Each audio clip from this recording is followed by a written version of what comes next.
नमस्कार, मैं doctor Shilpa Yadav, assistant professor botany, government Dungar college Bikaner. हम एल्ब्यूगो के बारे में पहले एक वीडियो में पढ़ चुके हैं। अब आज के वीडियो में हम इसके लैंगिक जनन के बारे में पढ़ेंगे।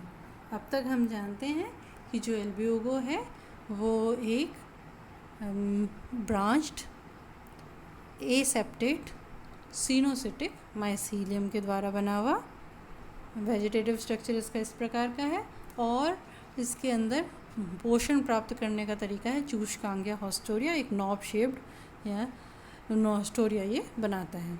ठीक है, इसका जो एसेक्सुअल रिप्रोडक्शन है वो कोनिडिया या स्पोरेंजिया के द्वारा होता है और वहाँ पर एक ही सिस्ट बनाता है जिसके कारण इसे सिस्टोपस कहते हैं। अब आज के लेक्चर में हम पढ़ेंगे सेक्सुअल रिप्रोडक्शन इन एल्ब्यूगो या एल्ब्यूगो में लैंगिक जनन या oogamous प्रकार का लैंगिक जनन होता है। ठीक है, यहाँ पे मेल रिप्रोडक्टिव ऑर्गन को कहते हैं एंथ्रीडियम और फीमेल रिप्रोडक्टिव ऑर्गन को oogoनियम, पुंधानी और अंडधानी। ठीक है, जो नर है पुंधानी और मादा है उसे अंडधानी। ये बात हमने पहले भी पढ़ी थी। ये वाइट रस्ट ऑफ क्रूसिफर जो डिजीज़ है वो एल्ब्यूगो करता है क्रूसीफेरी के मेंबर्स में। क्रूसीफेरी का श्वेत किट रोग। इस श्वेत किट रोग में पत्तियों के ऊपर सफ़ेद रंग के हमें चकत्ते या स्फोट दिखाई देते हैं, पुस्ट्यूल्स दिखाई देते हैं और ये जो वाइट पुस्ट्यूल्स और उसके फटने पर वाइट पाउडरी मास जो दिखाई देता है वो तो एसेक्सुअल रिप्रोडक्शन के कारण दिखाई देता है, वो कोनिडिया है। ठीक है, लेकिन जो इंटरसेल्यूलर स्पेसेस में oogoनियम और एंथ्रीडियम बनते हैं और oospore बनता है, उसके कारण जो इन्फ्लोरेसेंस है या जो एपेक्स है वो फ्लावर्स जो हैं वो ग्रीन दिखाई देंगे और मासिव दिखाई देते हैं। तो इससे इसको क्या कहते हैं, हाइपरट्रोफी और डिसफॉर्मेशन, अतिवृद्धि और विरूपण। ये जो होता है वो किसके कारण होता है, सेक्सुअल रिप्रोडक्शन या लैंगिक जनन के कारण। सबसे पहले हम देखते हैं डेवलपमेंट ऑफ oogoनियम या अंडधानी का विकास क्या होगा। जो हाइफी है, जो कवक तंतु है, ये शीर्ष पर फूलने लगेगा, अपने एपेक्स पर स्वेल होने लगेगा। स्वेल होने से ये ग्लोब्यूलर बन जाएगा, गोल बनेगा और इसके अंदर खूब सारा जीव द्रव्य या साइटोप्लाज्म एकत्र हो जाएगा। जीव द्रव्य एकत्र होने से क्या होगा, जैसे ये ग्लोब्यूलर मास बनेगा तो नीचे, अब देखिए हमने बात की थी ये सिनोसिटिक है ना, तो इसके अंदर पट मौजूद नहीं है, एसेप्टेट कंडीशन है। पर जब इसमें लैंगिक जनन होता है तब एंथ्रीडियम और oogoनियम दोनों के नीचे ही पट बन जाता है, एक ट्रांसफर्स या अनुप्रस्थ पट बनेगा। ठीक है, ट्रांसफर्स सेप्टा से ये मेन हाइफी से अलग हो जाएगा। अब इसके अंदर 6 से 12 लगभग न्यूक्लियाई होते हैं और वो धीरे धीरे माइटोटिकली डिवाइड करके 100 से 200 न्यूक्लियाई बना लेते हैं। ठीक है, 100 से 200 न्यूक्लियाई बन गए। अब मैच्योर होने लग रहा है। ठीक है, कौन, oogoनियम। तो मैच्योर होने लगा है तो क्या होगा कि सारे के सारे जो न्यूक्लियस हैं वो तो सेंटर में आ जाएंगे और जो वैक्यूल्स हैं, है ना, वो साइड में चले जाएंगे। तो बीच वाला जो पोर्शन है वो डेंसली साइटोप्लाज्मिक और मल्टी न्यूक्लिएट होगा और उससे हम कहेंगे ooप्लाज्म। ठीक है, जबकि बाहर वाला जो पोर्शन है, जो इसमें बहुत सारे वैक्यूल्स हैं, जो थोड़ा सा डेंस नहीं दिख रहा हमारे को, जो क्लियर सा दिख रहा है वो है परिद्रव्य या पेरीप्लाज्म। ठीक है, अब जैसे oogoनियम कम्प्लीटली मैच्योर हो जाएगा तब एक केंद्रक को छोड़ के, ठीक है, एक न्यूक्लियाई को छोड़ के बाकी सब न्यूक्लियाई कहाँ ट्रांसफ़र हो जाएंगे, परिद्रव्य या पेरीप्लाज्म में ट्रांसफ़र हो जाएंगी और फिर धीरे धीरे ये क्या हो जाएंगी, डीजनरेट। ठीक है, तो ooप्लाज्म के अंदर जो एक न्यूक्लियाई बचेगी उससे हम क्या कहेंगे, वो एग का काम कर रही है, वो एग न्यूक्लियाई का काम कर रही है। ठीक है, तो ये हो गया oogoनियम का विकास। अब बात करते हैं डेवलपमेंट ऑफ एंथ्रीडियम, पुंधानी का विकास।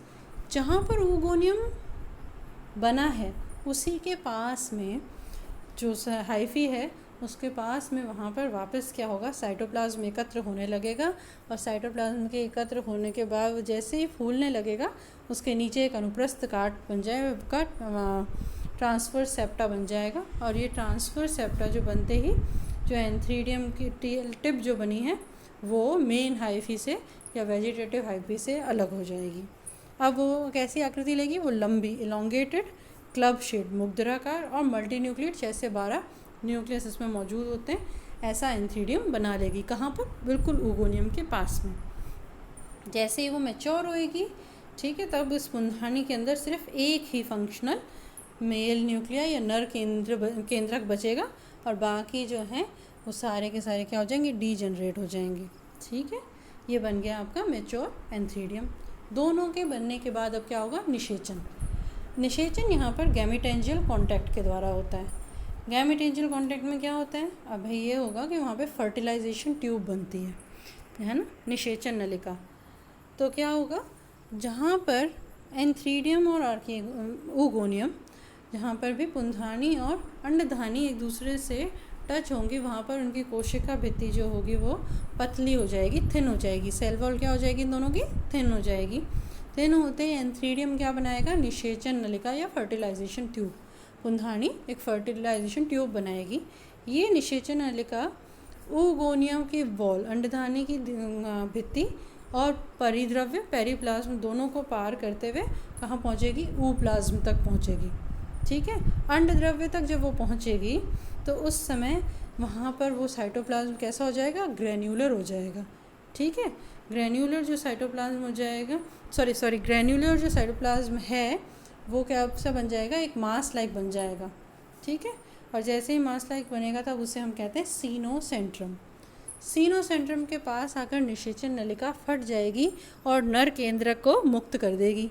मेल न्यूक्लिया क्या हो जाएगा? रिलीज़ हो जाएगा। अब ये मेल न्यूक्लिया किससे फ्यूज़ करेगा? एग न्यूक्लियस से, जो ऊप्लाज्म में मौजूद है। अंडद्रव्य में मौजूद मादा केंद्रक से नर केंद्रक का क्या हो जाएगा?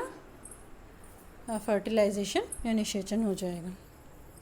ठीक है, जैसे निषेचन हो गया सीनोसेंट्रम हट जाएगा, वापस ग्रैन्युलर मैट्रिक्स बन जाएगी। ठीक है, और इस तरीके से अब क्या हो गया? डिप्लॉयड कंडीशन या जाइगोट बन गया। ये जो जाइगोट बना इसको हम क्या कहते हैं? oospore। फर्टिलाइज्ड एग को हम क्या कहेंगे? oospore। 2n अवस्था आ गई है, यहाँ पे डिप्लॉयड अवस्था आ गई है।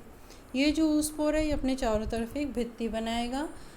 अंदर की भित्ति जिसे इंटाइन कहते हैं वो पतली होगी, बाहर की भित्ति एक्साइन जो है वो मोटी और वार्टी और ट्यूबरक्यूलेट होएगी।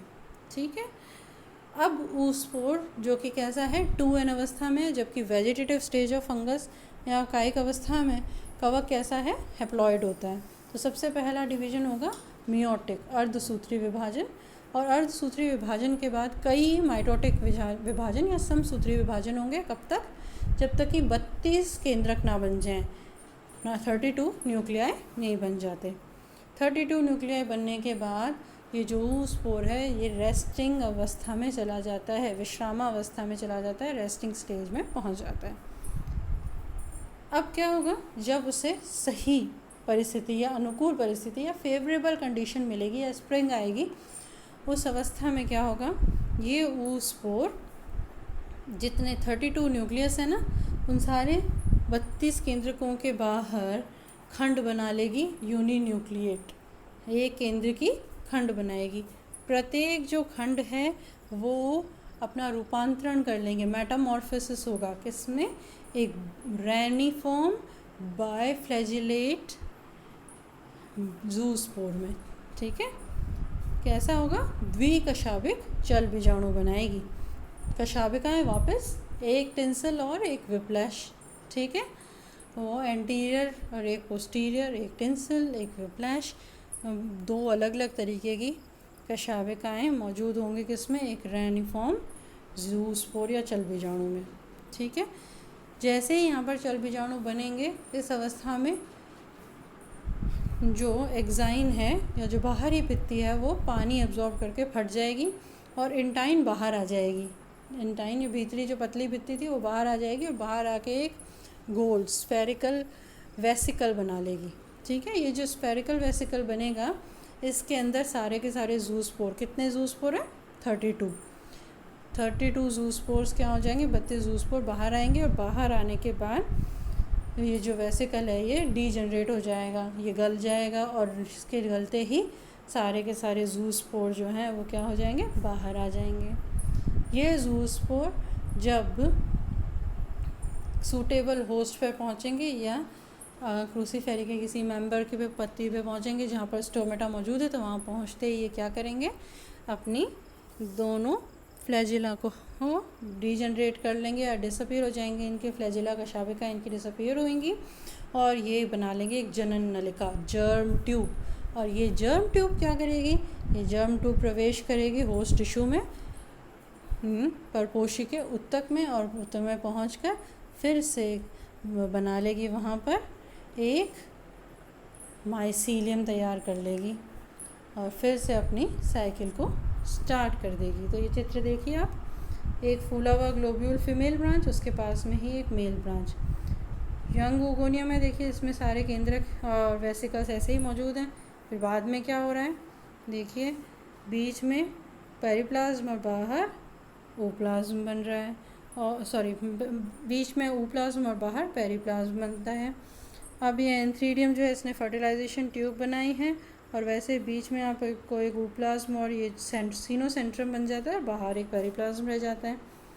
फिर उसके बाद देखिए वेसिकल्स में से जूस्पोर बाहर आ रहे हैं और ये जूस्पोर डीफ्लैजिलेट होने के बाद एक जर्म ट्यूब बनाकर स्टोमेटा से अंदर प्रवेश कर रहे हैं। अगर इसकी लाइफ साइकिल की बात करें हम, तो देखिए एल्ब्यूगो ने क्या किया, कोनिडिया बनाए। कोनिडिया या तो डायरेक्ट जर्मिनेट हो जाएंगे या फिर ये इसी कोनिडिया स्पोरेंजिया की तरह एक्ट करेगा, तब क्या होगा, ये जू स्पोरेंजियम बन के जू स्पोर बनाएगा और फिर जू स्पोर वापस एक सिस्ट बना के और फिर क्या करेंगे, एल्ब्यूगो को वापस फॉर्म कर लेंगे। दूसरी तरफ अगर सेक्सुअल रिप्रोडक्शन होगा तो एक oogoनियम अंडधानी बनेगी और एक एंथ्रीडियम पुंधानी बनेगी। एक नर केंद्रक बनेगा और एक एग बनेगा और ये दोनों अंड और नर केंद्रक का फर्टिलाइजेशन निषेचन होगा जिससे oospore बनेगा और oospore से मियोसिस होकर और फिर वापस क्या बन जाएंगे, मियोजूस्पोर्स बन जाएंगे, जो जर्मिनेट होकर वापस क्या बनाते हैं, एल्ब्यूगो बनाते हैं। ये इतनी ही इसकी लाइफ साइकिल है। थैंक्स।